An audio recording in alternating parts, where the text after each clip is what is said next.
Hello, my name is Clem Suter, and this is episode one of a new thing that I'm publishing. It's called TBI, A Stroke of Luck, and Of God and Men. I publish Of God and Men on YouTube and Facebook to help people to understand why God created all this stuff and what we're supposed to do with it. Hopefully, answer some questions for people. This in turn will be more specific. This is designed to help people who have had strokes or TBIs and have got to start all over again. So let's start at the very beginning. The beginning or the first problem really came up with the understanding of what is good and what is evil. Good always leads to more. It leads to more quality, it leads to more quantity, it leads to a better life. Evil divides, it separates, it causes bad feelings. That's what it does. It divides and it separates. It's only a tool to be used to define. It's not supposed to be an end place. So if you're looking at something as an end result is to divide, you're looking at evil. So it makes it easier for you to understand, what do I do? How do I make a decision? Which way do I go? Look and see which one divides and how much it divides and who it's going to divide away from you. And then look at the other end of it and see what's going to lead to more. What's going to lead to family being closer, to more people wanting to be around you, to you feeling better inside your heart. That's what I'm talking about. It's not about what somebody else said or somebody else did. It's all about what you chose. God made this place and He gave it to us. He said, here, it's yours. Do with it as you will. If you use it properly, you will increase the value of it. Just like if we give somebody a gift, if they use it good, then it's going to be better for them and hopefully for everybody else. Well, the same thing is true with life. That's what God gave us. That's what He gave this place for us. Now, in the Bible, it's kind of hard to explain because what He gave us here, He gave us a chance to judge ourselves, to choose how much of life we could participate in or how much we were going to throw away. And that's what we're going to be held accountable for. So the purpose of life is to take the gifts that you are given and make them worth more. As hard as it may be to understand, a gift could be wonderful things or it can be terrible things, depending on what you make of it. You take a stroke, a TBI, they're terrible. They can be terrible things. They can also be blessings, depending on what you do with it and how you use it to affect your life. That's up to you. Nobody else gets to make that choice, only you. As a survivor, you've got a choice.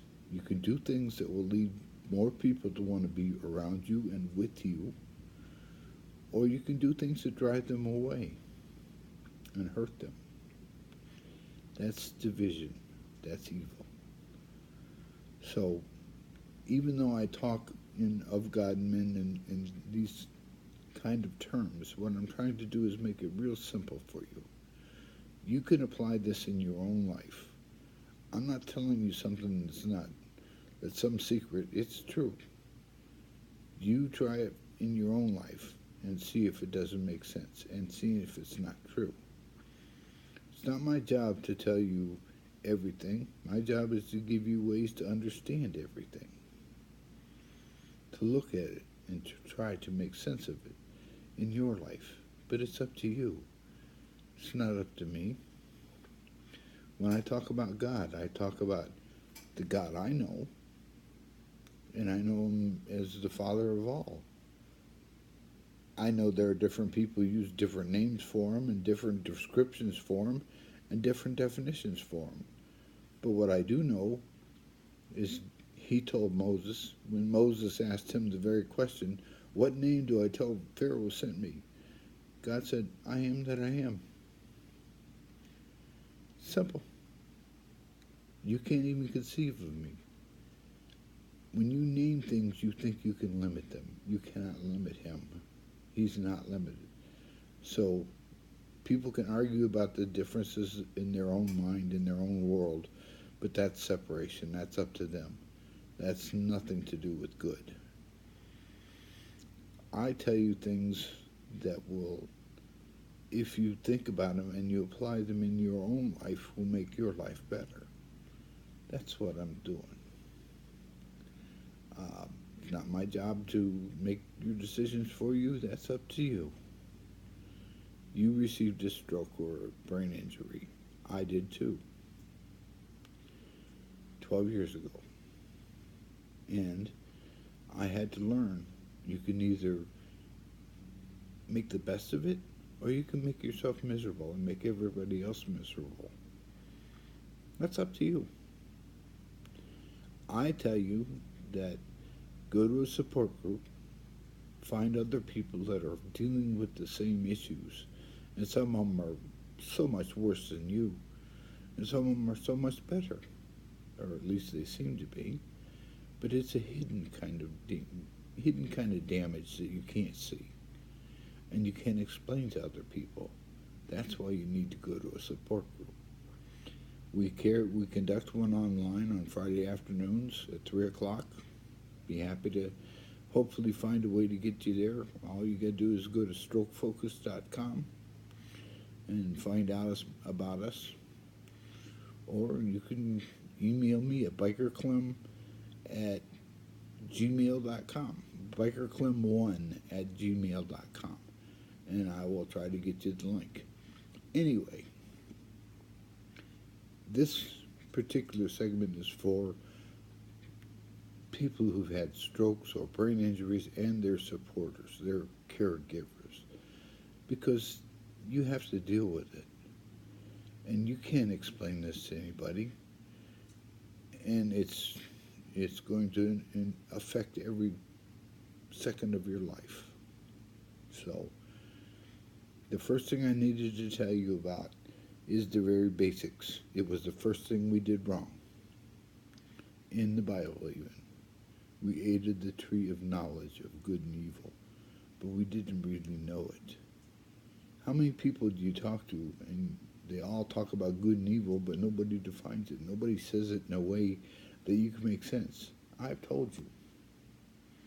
Good always leads to more. Leads to better quality, leads to better quantity. Always leads to more. Evil divides, it separates. That is why it exists. It is only a tool used to define things so that you can hopefully do the things that will lead to more. That's all it is. It's not an end in itself. It should never be worked for. Separation is not something that's good. So, that's number one. That's why this is number one. Good and evil. Apply it in your own life. Think about it. See if what I've told you isn't true. Not because I said it, but because it is. I don't care what life you're in or anything like that. I don't know. It's up to you. But try this, and I think you'll see it's true. And it's the same thing with the other things I will tell you in the coming versions of this. They're true. Apply them in your own life. And then you can let me know if you don't think it's true. I'd be happy to hear it. I know what is. That was one of my gifts. After I had the brain injury, I needed help too. And I asked God, the God I know, the only God I know, who's the God of everybody, but different people call him different things, and that's okay with me. Call him whatever you want, as long as you don't call him late for dinner. God is God. He's the same God of everybody. He created everything. So if you want to limit him, you go right ahead. But I don't think it'll work too good for you. Anyway, that was number one. Understanding good and evil in a way that you can apply it, that you can think about it. It doesn't take a lot of genius or nothing like that. You can always recognize it, and you can hopefully guide your life away from it. Anyway, that's number one. In the future, I will talk about the most important thing I ever heard about. And the most important thing I ever heard was Jesus said, I require mercy. I do not require sacrifice. If you knew the difference. Well, when God showed me the difference, it was like a light coming on to everything. I saw everything from the beginning to the end. I saw the purpose of this, why it is, why we're here, what we get to do, how we can really set ourselves up for eternity. But it's up to you.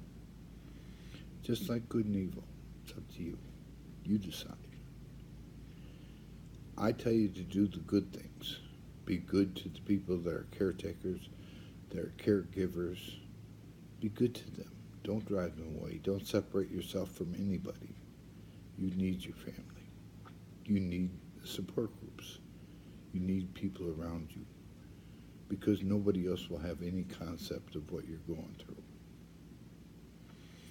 Anyway, if you have any questions or anything I can do, just drop me an email at bikerclem1@gmail.com.